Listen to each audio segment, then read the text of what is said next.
We tend to see Mr. Adolf as a force of nature, turning the wheels of history one evil act after the other, as a sort of cold mastermind who was able to turn an entire nation into a factory of death and war.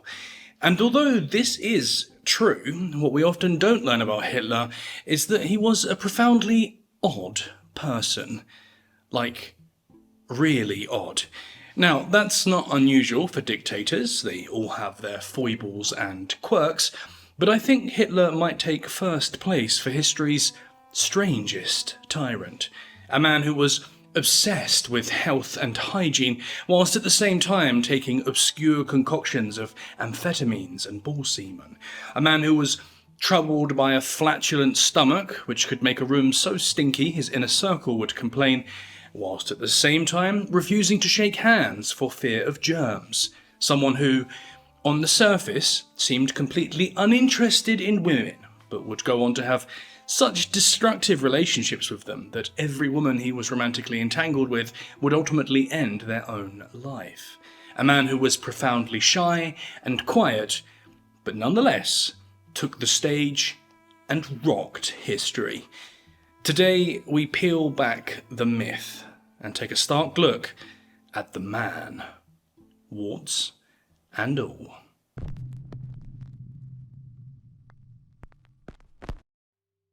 Born in 1889 in Austria, young Adolf, or Adi to his mother, had a relatively quiet childhood. He suffered some abuse from his father, Alois, but historians disagree on how severe this was. Either way, Adolf would later write that as a child he feared his father, whilst at the same time his mother Clara was the opposite, doting, affectionate, and indulgent.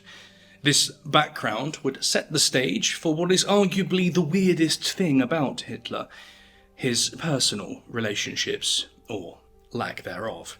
During the First World War, Hitler would serve on the front, but he struggled to make friends with his comrades, and was always the odd one out. It didn't help that whilst other soldiers guzzled beer, smoked tobacco, and frequented brothels, the 25-year-old Adolf preferred to sketch or read political pamphlets. Now, this isn't in itself problematic, there's nothing wrong with self-control, but you could say that it was unusual for an early 20th century soldier to avoid alcohol, cigarettes, and women, and this was part of what made him feel like a bit of a loner during the First World War, a feeling that I don't think ever actually left him. And we'll see later in the video how he'll go on to overcompensate for the feeling of being left out. For now though, let's get back to that point about him not visiting brothels, because this is a theme that runs throughout Hitler's life and has left a big question mark in the endless books about him.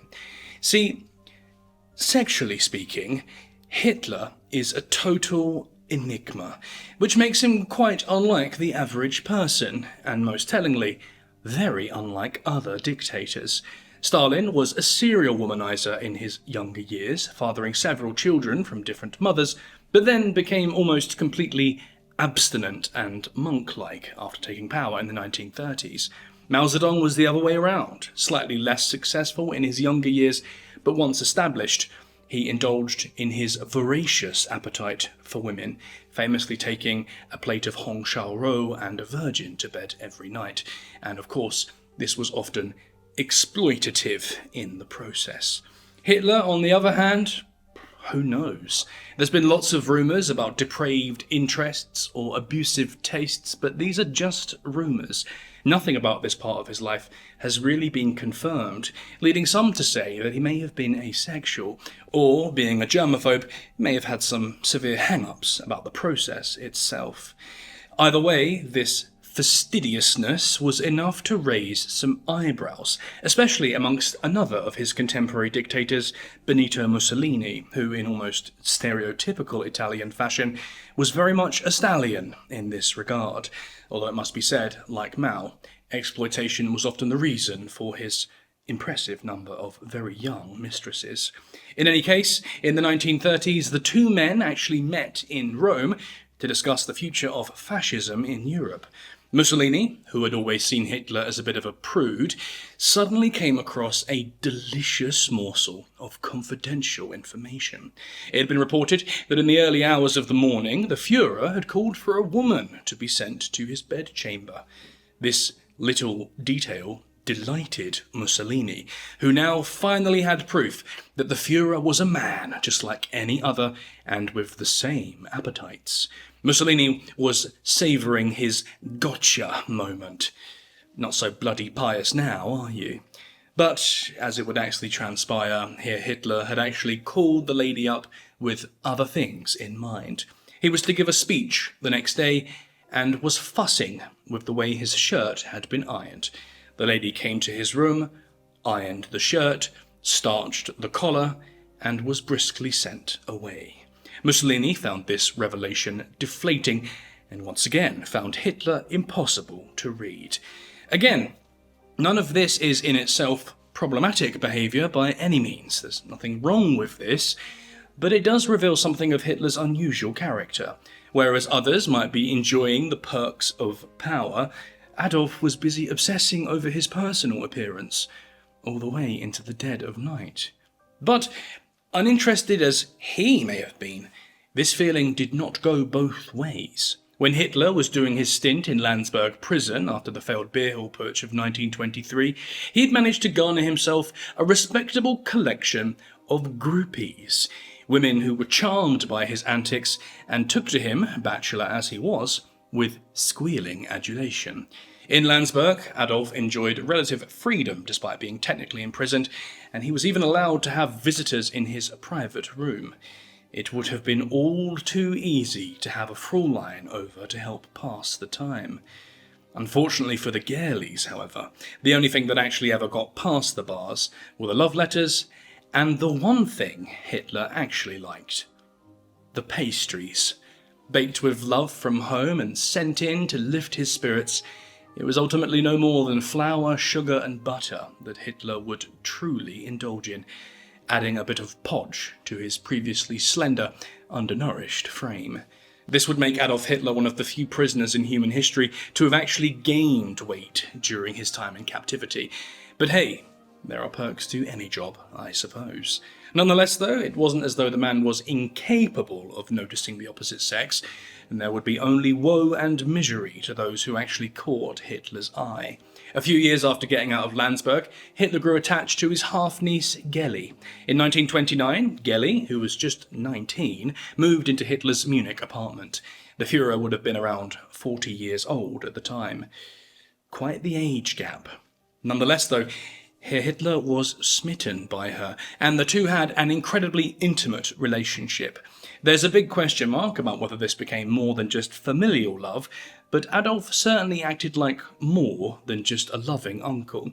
The relationship broke down before long as Hitler began to obsessively control every aspect of her life: what she wore, who she saw, and even when she was allowed to leave the apartment.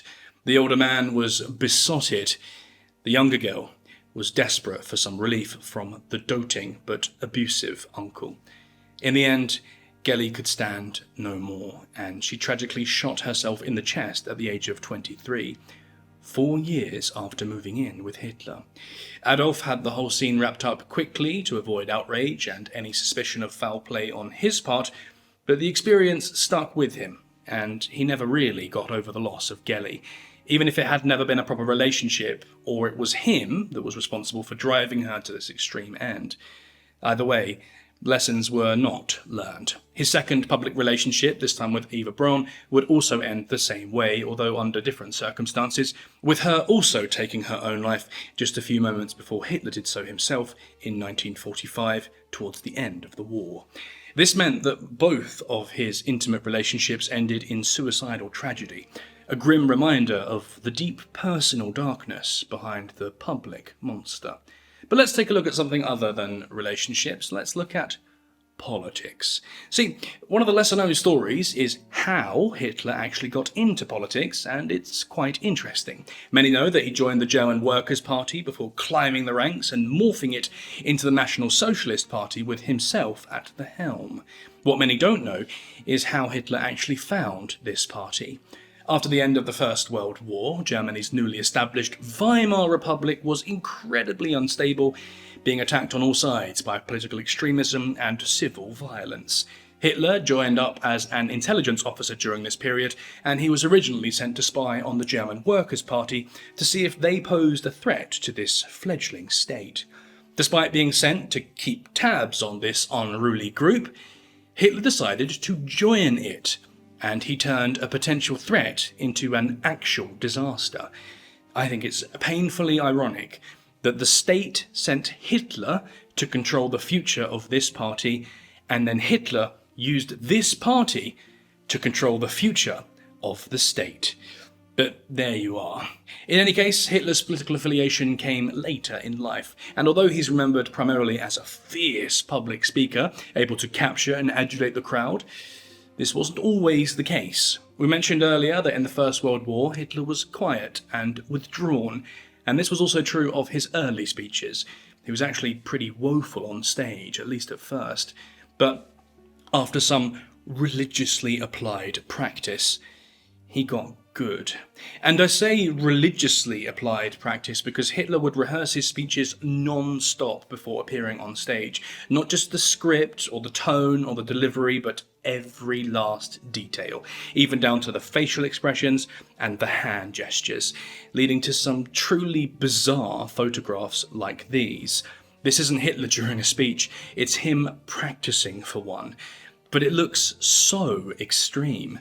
And as a performer myself, I can't imagine ever getting this passionate in front of nothing but an empty room and an awkward photographer.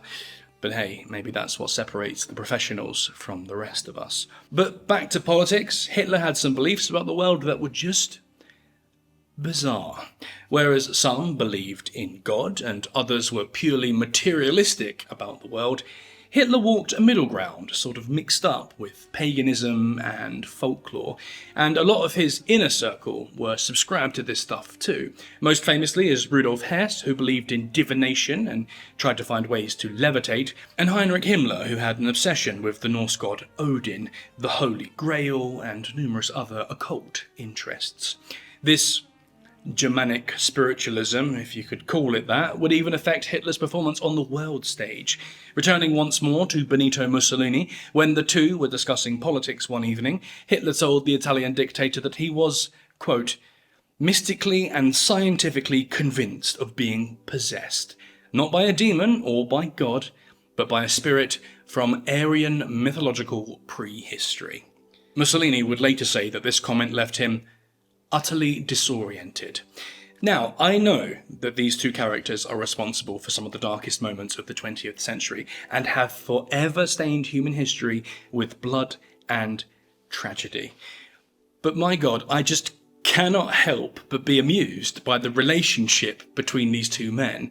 Here they are, utterly dependent on one another throughout the Second World War, and yet, despite the constant meetings and exchanges, these two men have nothing in common with each other, other than the shared politics of fascism. But even then, they have totally different interpretations as to what fascism actually is.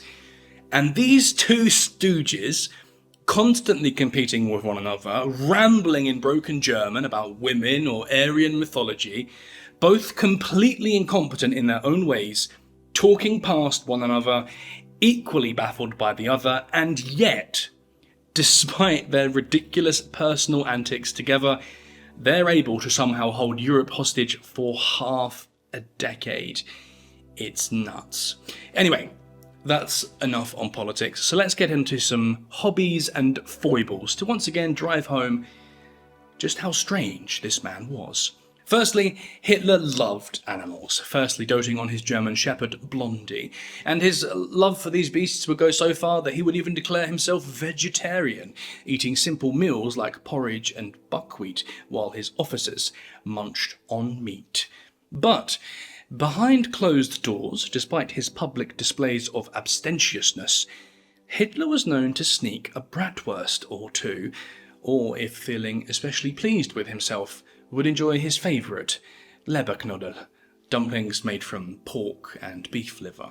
So, yes, in his own way, Even Hitler wasn't immune to the pleasures of the flesh. Many, of course, also know that Hitler was refused entry to art school and was a passionate painter during his younger years. And although I'm no art critic, others have said that his paintings can be pretty solid, but he struggles to paint people in a compelling way, perhaps showing his deep-seated disinterest in others. Other pre-war critics have been less generous of Hitler's paintings. In 1936, American journalist John Gunter wrote that his paintings were prosaic, utterly devoid of rhythm, colour, feeling, or spiritual imagination. No wonder the Vienna professors told him to go to an architectural school and give up pure art as hopeless. Although it should be said that Hitler had applied to the Vienna Academy of Fine Arts, which was probably the most prestigious school for these kinds of paintings at the time, and so if Adolf had just set his sights a little lower, he probably would have been accepted into another art school, but as we've seen so far, he's not a man to do things by half measures. Hitler also hated germs and was obsessed with his health, often refusing to shake the hands of those around him for the sake of hygiene. And this obsession was exploited by quack doctors around him, who would keep him dosed up on a pharmacy's worth of drugs, stimulants for the mornings, relaxants for the evenings, even depots of bull semen for vitality. This also began to take a toll on his physical and mental health, and by the end of the war, he was pretty out of it. He also disliked early mornings, so much so that on D-Day, when the Allies swept onto the beaches of France on the 6th of June 1944, none of Hitler's staff would dare to come into his room and deliver the news. It was too scary to disturb him. The Nazis actually became aware of the invasion at about 4 a.m. that day, but it wouldn't be until 10 a.m. that the Fuhrer would rise and hear of the disaster, by which point the Allies had already secured their beachheads and were bringing in new reinforcements. General Alfred Jodl would later defend the decision not to wake Hitler prematurely, saying, "The Fuhrer had to be in a good mood to make clear decisions." But although he disliked germs and early mornings, and liked animals and art, Hitler had one other interest, especially in his later years: talking. Once top dog, Hitler would go on to hold monologues during dinner parties, which could be several hours long, and those attending were obliged to indulge him. The man who was once left out and ignored during the First World War was now the centre of attention and head of the clique. This wouldn't have been too bad for those involved. We've all had to share a meal with a boss or a relative who dominates conversation, nothing new there. But there was one thing about Hitler that made these evenings a bit of an issue: his stomach. Hitler was incredibly and unfortunately flatulent, often creating a bit of a stink for his guests. This may have been the real reason for his plain diet, rather than any ethical foibles about eating meat. Things got worse in this regard as Hitler got older too. His secretary, Tredel Junger, would go on to say that his digestive issues could make meetings quite uncomfortable for those in the room. Albert Speer would also later say that his flatulence, quote, affected those nearby. One can't help but to imagine the smell in those last few days of Hitler's life, stuck in a stale bunker, cramming tinned food into an anxious stomach, waiting for the Russians to come and exact their revenge. Quite the aroma. Anyway, that's Hitler. Isolated, neurotic, self-absorbed, and quite strange. Now, quirks and eccentricities are just part of being human. On their own, Hitler's are almost funny. The flatulence, the indulgence for the pastries, the awkward mirror poses. And none of this is what made him dangerous. The truth is, it's the cult of personality, the propaganda machine, that made Hitler seem larger than life and made him able to do the unthinkable. But if you strip that away, you don't find a demonic genius. You find a petty, paranoid, awkward little man. And maybe that's the one small comfort from studying history.